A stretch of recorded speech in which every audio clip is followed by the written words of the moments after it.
আসসালামু আলাইকুম শিক্ষার্থীবৃন্দ, আপনাদের সবাইকে জানাই সুস্বাগতম। আজকে আমরা মিশন কেমিস্ট্রি 1 to 100 ক্লাসের প্রথম ক্লাস নিয়ে চলে এসেছি। তো চলুন আমরা প্রথমেই শুরু করব। গাজীপুরে সবাই যেই বিষয়টা নিয়ে সব থেকে বেশি ভয় পায় সেটা হলো অর্গানিক কেমিস্ট্রি বা জৈব যৌগ। আমাদের প্রথমেই আমরা এই অর্গানিক কেমিস্ট্রি বা জৈব যৌগ নিয়ে শুরু করছি, যাতে তোমরা পলিটেকনিকে থাকাকালীনই খুবই ভালো একটা প্রিপারেশন গেইন করতে পারো। তোমাদের কাছে অনুরোধ থাকবে, আমি যে জিনিসগুলো বোর্ডে করাই সেগুলো সুন্দরভাবে খাতায় নোট করবে এবং গাজীপুরে নিয়ে আসবে। তাহলে দেখবে তুমি অন্যান্য সবার থেকে অনেক অনেক অনেক এগিয়ে আছো। এবং আমাদের যে ক্লাসের কোয়ালিটি, এটা মানে ফ্রি ক্লাস হিসাবে মানে অনেক অনেক অনেক বেশি পাবা। ঠিক আছে, অন্যান্য যে কোনো প্ল্যাটফর্ম থেকে আমাদের এই কেমিস্ট্রির ক্লাসটা আমি গ্যারান্টি সহকারে বলতে পারি, তোমরা যদি করো কেমিস্ট্রিটা তোমাদের কাছে খুবই সহজ মনে হবে। তো চলো দেখি, শুরু করা যাক। দেখো, অর্গানিক কেমিস্ট্রি বা জৈব যৌগ বলার আগে আমরা চিনি জৈব রসায়নটা কি। জৈব রসায়নটা কি বা অর্গানিক কেমিস্ট্রিটা কি, সেটা হলো হাইড্রোকার্বন এবং হাইড্রোকার্বনের বিভিন্ন জাতক নিয়ে যেখানে আলোচনা করা হয় সেটা হলো জৈব রসায়ন। কি, হাইড্রোকার্বন এবং হাইড্রোকার্বনের বিভিন্ন জাতক সম্পর্কে যেখানে আলোচনা করা হয় সেটা কি আমাদের জৈব রসায়ন। এই যে জৈব রসায়নটা কি, হাইড্রোকার্বন এবং হাইড্রোকার্বনের বিভিন্ন জাতক। এবং ভাইয়া হাইড্রোকার্বনটা কি? হাইড্রোকার্বন কিছু না ভাইয়া, হাইড্রোকার্বন হলো হাইড্রোজেন এবং কার্বন দ্বারা গঠিত বিভিন্ন যৌগ। ঠিক আছে, এবং হাইড্রো বিভিন্ন জাতক বলতে কি, মনে করো হাইড্রোকার্বন একটা হাইড্রোকার্বন মানে হাইড্রোজেন এবং কার্বন দ্বারা গঠিত একটা যৌগ, এবং সেই যৌগ থেকে আরো অন্যান্য জিনিস তৈরি হচ্ছে। ঠিক আছে, ওই জিনিসটা হলো হাইড্রোকার্বন। যেমন আমি যদি বলি যে, কিভাবে বলি, মনে করো একটা একটা তুমি একটা আম খাইলা। ঠিক আছে, এটা যদি একটা আম হয়, তাহলে এই আমটা তুমি খাইলা, এটা কি মেন আম, তাই না? এখন এই আমটা খাওয়ার পরে এই আমের যে আটিটা থাকে, এই আমের আটিটা যদি তুমি মাটিতে ফেলো, তখন কি হয়, এই আটি থেকে আবার একটা চারা গাছ বের হয়। এই চারা গাছ থেকে, এই আটি থেকে আবার কি হয়, চারা গাছ বের হয়, এবং এই চারা গাছ থেকে কি আবার একটা গাছ তৈরি হয়, এবং এই গাছ থেকে আবার একটা আম তৈরি হয়। দেখো তাহলে তাহলে দেখো, তুমি যে আমটা খাইলা, এটা যদি তোমার হাইড্রোকার্বন হয়, এটা কি হয় বা হাইড্রোকার্বন, তাহলে দেখো হাইড্রোকার্বন যেটা হবে সেটা অবশ্যই জৈব যৌগ। তাহলে হাইড্রোকার্বন দ্বারা গঠিত যে যৌগ সেটা হলো কি, অবশ্যই জৈব যৌগ। এবার লক্ষ্য করো, তাহলে আমটা যদি জৈব যৌগ হয়, আমটা যদি হাইড্রোকার্বন হয়, তাহলে দেখো আম থেকে কি আসছে, আটি আসছে। এবং আটি থেকে, তাহলে দেখো লক্ষ্য করো, তাহলে কি এই আম থেকে আটি, তার মানে আম যদি হাইড্রোকার্বন হয়, তাহলে আটিটা কি হাইড্রোকার্বনের একটা জাত, হাইড্রোকার্বনের একটা জাত। তাহলে দেখো, তাহলে আটিটা কিভাবে জৈব যৌগ হয়, দেখো আটি থেকে একটা চারা তৈরি হবে, সেই চারা থেকে আবার একটা আম তৈরি হবে, আম গাছ, এবং সেটা আবার আম তৈরি হবে। তাহলে দেখো ঘুরে ফিরে কিন্তু সেই একই সাইকেল তৈরি করছে। তুমি যে আম খাইলা তার থেকে আটি হবে, তাহলে আটিটা কি আমের জাত বা আমের একটা জাতক। ঠিক আছে, এই আটি থেকে আবার একটা তুমি আম পাবা, অর্থাৎ আবার একটা জৈব যৌগ পাবা। আমার কথা বুঝতে পারছো? যে তাহলে হাইড্রোকার্বন এবং হাইড্রোকার্বনের বিভিন্ন জাতক এবং সেইগুলো দ্বারা যে জৈব যৌগ তৈরি হয় সেইগুলো হলো সাধারণত এখানে আলোচনা করা হবে। হাইড্রোকার্বন এবং হাইড্রোকার্বনের বিভিন্ন জাতক নিয়ে যেখানে আলোচনা করা হয় সেটা হলো আমাদের জৈব রসায়ন। জৈব যৌগটা কি, আমি যেটা বললাম, অর্থাৎ জৈব রসায়নে যে পদার্থগুলা নিয়ে আলোচনা করা হয় সেগুলো হচ্ছে জৈব যৌগ। দেখো তাহলে জৈব যৌগের ভিতর কি আছে ভাইয়া, হাইড্রোকার্বন। প্রথমে যেটা বললাম হাইড্রোকার্বন, অর্থাৎ এটা এমন একটা যৌগ যেখানে হাইড্রোজেন এবং কার্বন দ্বারা বিভিন্ন যৌগ তৈরি হবে। ঠিক আছে, হাইড্রোজেন এবং কার্বন বিভিন্ন ভাবে মিলিত হয়ে হাজার হাজার লক্ষ লক্ষ যৌগ তৈরি করবে। ঠিক আছে, এবং হাইড্রোকার্বন থেকে যারা উৎপন্ন হয়, হাইড্রোকার্বন থেকে যারা উৎপন্ন হয় তারা সবাই জৈব যৌগ। তাহলে দেখো আমি কি বললাম, আম যদি হাইড্রোকার্বন হয়, তাহলে আম থেকে আটি তৈরি হবে। তাহলে কি আম থেকে আটি তৈরি হচ্ছে, এবং আটি থেকে দেখো পুনরায় আম তৈরি হচ্ছে। তার মানে আমটা যদি জৈব যৌগ হয়, আটিটাও কি একটা জৈব যৌগ, কারণ আটিটা আমের একটা জাত। ঠিক আছে, আমার কথা বুঝতে পারছো? এ হলো ঘটনা। এখানে সেটাই বলছে যে হাইড্রোকার্বন হাইড্রোজেন এবং কার্বন দ্বারা গঠিত বিভিন্ন ধরনের যৌগ। যেমন ভাইয়া আপনি একটু উদাহরণ দেন। উদাহরণটা দেখো, আমি যদি বলি তাহলে CH4, CH4 মিথেন, ঠিক আছে। তারপর আরো আছে ধরো তারপর মনে করো সি কি দেব C2H4 আছে, ঠিক আছে। তারপর মনে করো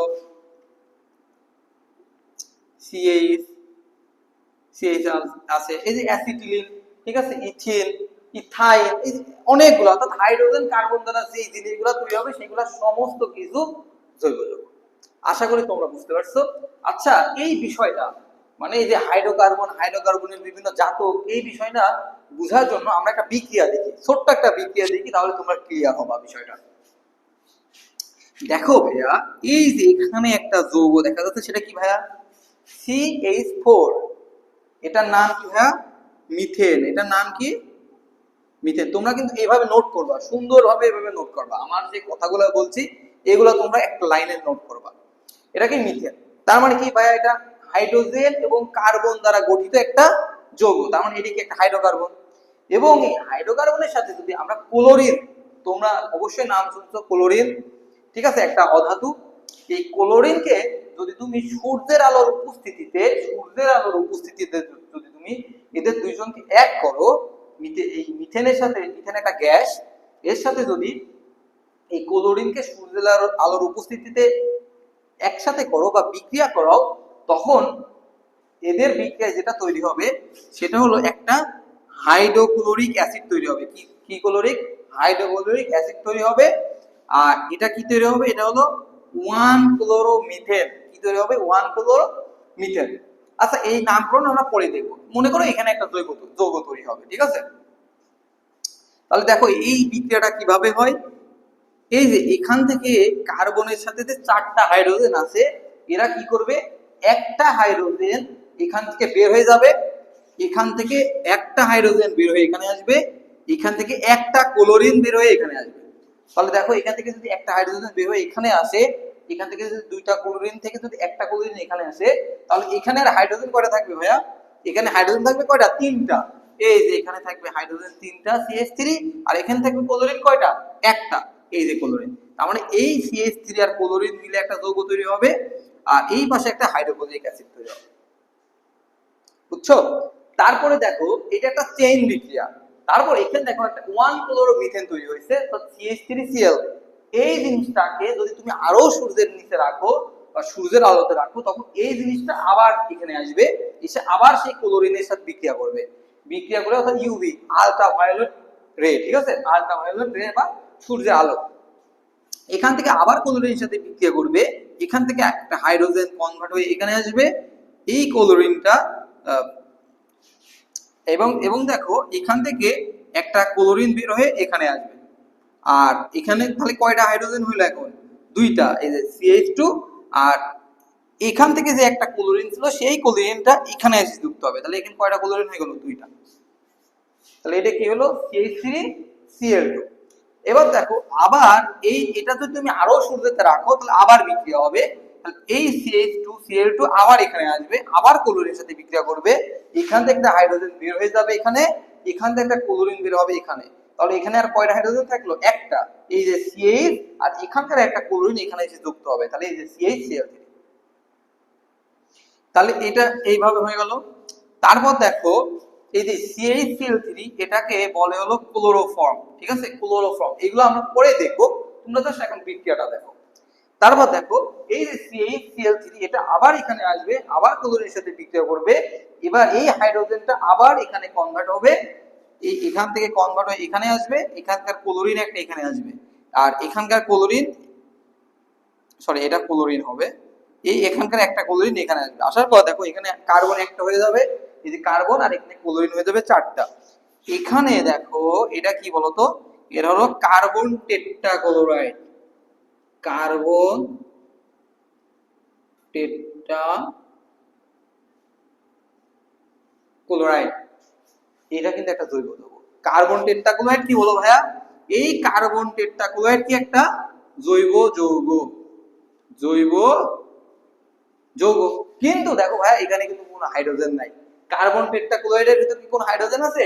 তার মানে আমরা ওইটা এখানে নিয়ে আসি, এই এই মিথেনটাকে আমরা এখানে একটু দেখব, আর এই যে যেটা উৎপন্ন হলো CCl4 এটাকে এখানে লিখি CCl4। দেখো এইটা কিন্তু আমাদের কি ছিল, CH4, এটা আমাদের হাইড্রোকার্বন ছিল, হাইড্রোকার্বন ছিল না? এই তো হাইড্রোকার্বন ছিল, এবং এদের পর্যায়ক্রমিক চেন বিক্রিয়ার মাধ্যমে আমরা শেষে একটা পাইছি কি, কার্বন টেট্রাক্লোরাইড। এটা কি একটা অবশ্যই জৈব যৌগ, কার্বন টেট্রাক্লোরাইড কি একটা জৈব যৌগ। দেখো তার মানে এই যে CH4 ছিল একটা হাইড্রোকার্বন, এটা কি ছিল, একটা হাইড্রোকার্বন, আর এই হাইড্রোকার্বন থেকে যেটা আমরা শেষ পর্যন্ত পাইলাম সেটা হলো CCl4। এখানে কিন্তু কোনো হাইড্রোজেন নাই, তারপরেও এটা কি আমাদের জৈব যৌগ। তার মানে এই CCl4 হলো এই হাইড্রোকার্বনের জাতক।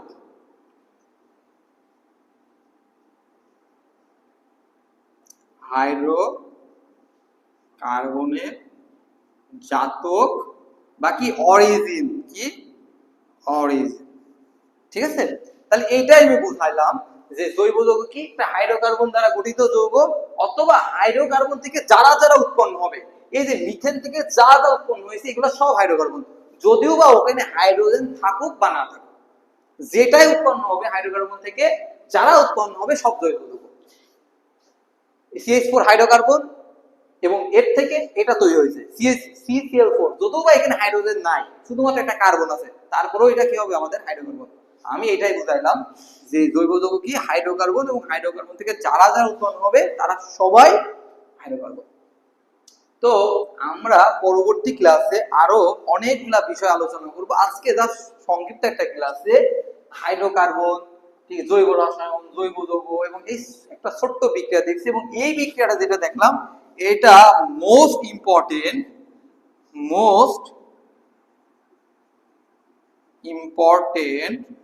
For duet admission,